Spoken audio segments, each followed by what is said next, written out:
Então, a gente tem esse futuro do Homem-Aranha, que no final do filme ele deixa a MJ, deixa o Ned, ele acha que é melhor ele ficar sozinho, na eterna solidão do Homem-Aranha.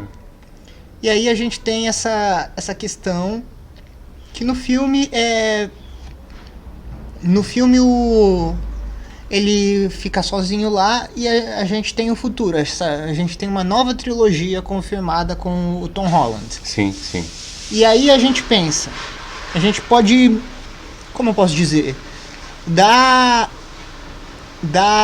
teorizar os futuros dessa franquia.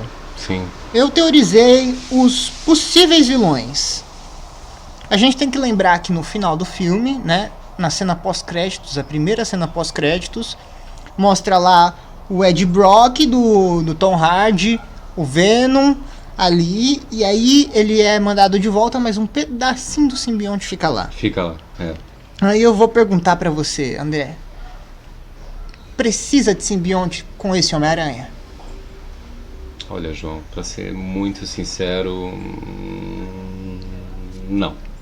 Eu acho que tipo não sei assim, a sua opinião. tem um monte de gente que quer ver o simbionte no Andrew Garfield agora. E agora tem essa coisa do simbionte ter ficado lá, mas pra mim a saga do simbionte já foi. Já foi.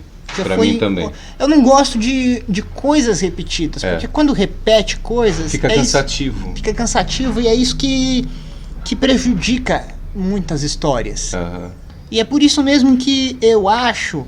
Por exemplo, no próximo filme do Homem-Aranha do Tom Holland, agora que ele é o Homem-Aranha mais próximo dos quadrinhos, a gente tem possíveis vilões.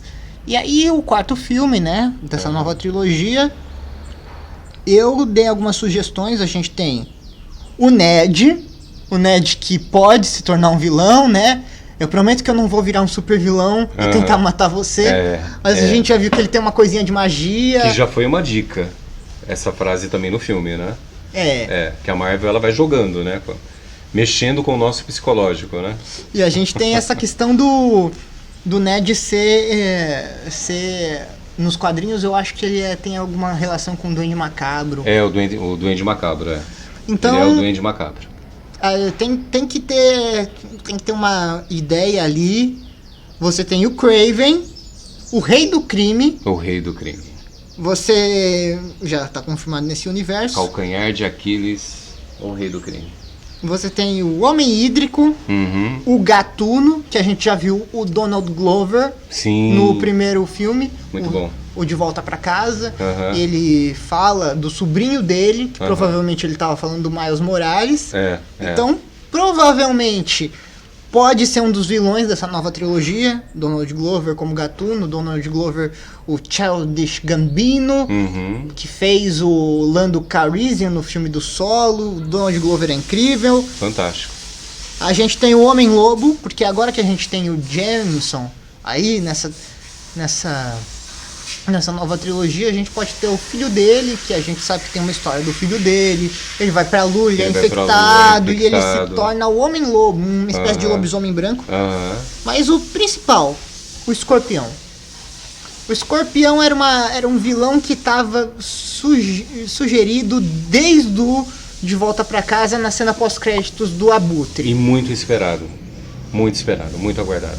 Se a gente for pegar muito aguardado. A origem do Escorpião com o Jameson querendo alguém pra matar, pra capturar o Homem-Aranha, e se a gente for pegar o Jameson sendo um perseguidor do Homem-Aranha nessa franquia também, capaz de tudo, e é um Jameson que tem dinheiro, tem uma... poder, influência. Tem poder, influência. O rei do fake news. O rei do fake news. O Jameson sempre foi, só que agora ele tem ele é o rei do fake news na internet também. Na internet também. Ele tem uma rede. Então a gente pensa nessa coisa de vilão demais atrapalha o roteiro do filme. Para um filme do Homem-Aranha ser bom, ele tem que ter um roteiro simples e bem... E o vilão tem que fazer um desafio pessoal pro Homem-Aranha e pro Peter Parker. É por isso que os dois primeiros Homem-Aranha do Tobey Maguire são os melhores. Sim. Porque o Duende Verde tem aquela relação dele pessoalmente com o Peter Parker. do Norman Osborn e depois o Duende Verde. E ali no Homem-Aranha 2 você tem o Dr. Octopus, que foi também uma figura paterna pro Peter no começo do filme. Muito. Uma ligação entre eles. Aliás, no filme, velho, eu quase chorei no reencontro deles. Sim. Que ele fala, você tá tão crescido, como é que você tá? E ele fala a mesma coisa que ele fala no Homem-Aranha 2, tentando ser melhor. Mano, é emocionante. É emocionante, é marcante. Isso marca o cinema, na minha opinião. Isso marca o cinema, isso faz fã chorar. Marca, essa cena é uma das que se imortalizaram, entra pra história.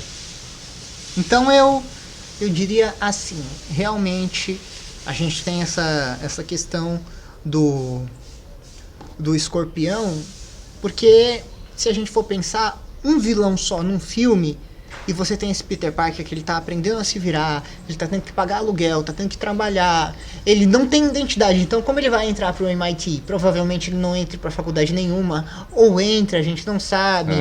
Então ele é um ele é um cidadão sem registro, então ele tem que se virar lá, e você não pode ter vários vilões pra ele lidar, enquanto ele tá tentando lidar com os desafios pessoais. Tem que ser só um, que nem foi nos primeiros 2 filmes do Tobey Maguire. Exatamente, concordo plenamente. Pra isso dar bem certo, tem que ser quem? Tem que ser um vilão que a gente ainda não viu.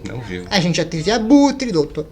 Octopus, Duende Verde, duas vezes. A gente já teve, se a gente contar a terceira do Duende Snowboard, do Harry Osborn, a gente já teve Homem-Areia, Lagarto.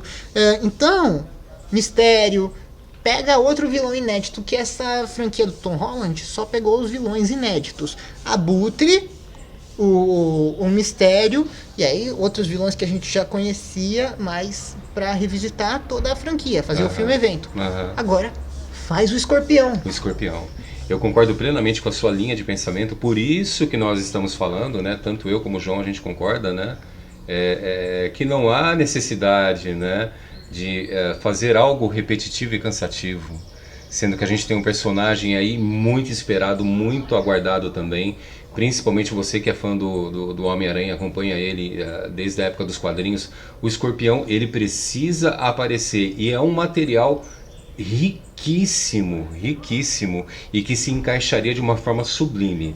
Eu acho que iria contemplar cada vez mais esse trabalho maravilhoso aí do Homem-Aranha, na minha humilde opinião. Então não precisa ter aí, de novo, né, pegar um Sib-11 e ele aparecer e distorcer tudo, né? Fica uma coisa cansativa, chata, que todo mundo já viu. Tem gente que tá teorizando que aquele barman é um ator famoso de uma série. Então aquele barman, o simbionte vai naquele barman. O simbionte, ele vai entrar. Então vai ser provavelmente um Venom para o Peter do Tom Holland combater, que não vai ser nele o simbionte depois no Ed Brock, vai ser um Venom, que é coisa do universo Ultimate, que é coisa das séries do Ultimate, que o Homem-Aranha acaba não sendo o primeiro hospedeiro. Mas não há necessidade de ter um simbionte, na minha opinião, também, e partir aí pro Escorpião.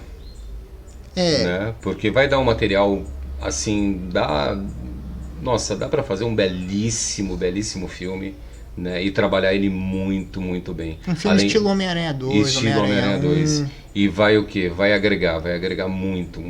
Além de ser um vilão aí terrível. E a gente espera ansiosamente que isso aconteça, né? A gente estava falando dele não ter ninguém. Então no final do filme ele decide deixar a MJ e o Ned. Você acha que de vez que ele deixou a MJ e o Ned, ou que Zendaya e o Jacob, o garoto ali, também, o Ned, também voltam pra franquia? Ou vão tentar outro interesse amoroso? O que você acha? Difícil, hein? Difícil pergunta, João. Eu acho que ela volta, porque fica lá no implícito que ela tem uma certa memória dele ainda. Vamos falar assim de uma memória inconsciente, é um sentimento que é o que a gente viu no filme, né? Olha, eu tô te vendo, eu não te conheço, né? Porque não se lembra, mas internamente há aquela ligação. Teve a conexão entre eles. A conexão está viva. Então isso, consequentemente, pode ativar aí a memória deles, né? Lembranças, e por que não?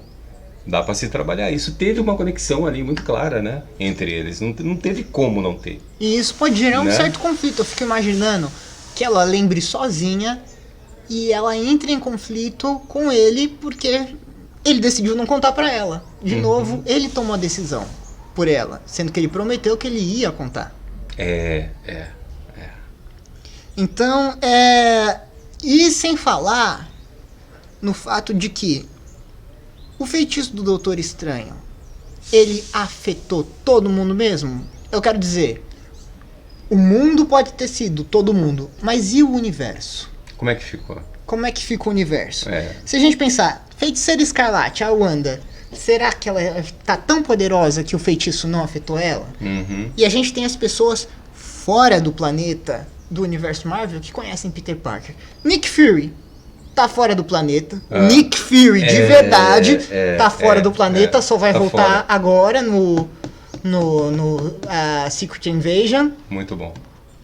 Capitã Marvel, Carol Danvers. Também. Oi, Peter Parker, você tem alguma coisa pra mim? Ela conheceu ele sim. na guerra contra o Thanos, então, se o feitiço só afetou o planeta, então ela também se lembra quem é ele. Guardiões da Galáxia, Também. Thor, tem uma porrada de gente que tem uma talvez galera ainda que tá fora. que tá ainda muito se lembra longe. dele. Então a gente tem que teorizar que ele não foi totalmente esquecido. Não foi. Eu acho que nem pode dentro do contexto, né? Eu acho que não pode. Ele não poderia ser totalmente esquecido, né? Porque ele vai ser uma peça aí fundamental e é uma peça fundamental, né? E é aí que a gente chega em Doutor Estranho, Multiverso da Loucura. Multiverso da Loucura, Porque se você for parar pra pensar em tudo que acontece no filme, e como fica implícito que foi a crise no multiverso que fez o feitiço trazer os vilões pra aquela dimensão, você tem que pensar. Então vamos pensar aqui, Multiverso da Loucura. Será que o Doutor Estranho, em toda a treta que ele vai lidar no filme do Multiverso da Loucura, ele vai acabar lembrando do que ele fez e do que aconteceu durante o feitiço do Peter Parker? Vai lembrar do Peter Parker? Eu até tenho crio umas teorias na minha cabeça, assim, do Doutor Estranho meio que lembrando, aí numa cena pós-crédito ele vai lá visitar o Peter Parker no apartamento dele e tipo, posso te dar um pouquinho de dinheiro, não sou rico que nem o Tony, mas posso te dar um pouquinho de dinheiro, posso fazer uma magia aqui pra te dar uns documentos falsos pra você ser aceito no MIT, pra você ter identidade de verdade, sei lá, né?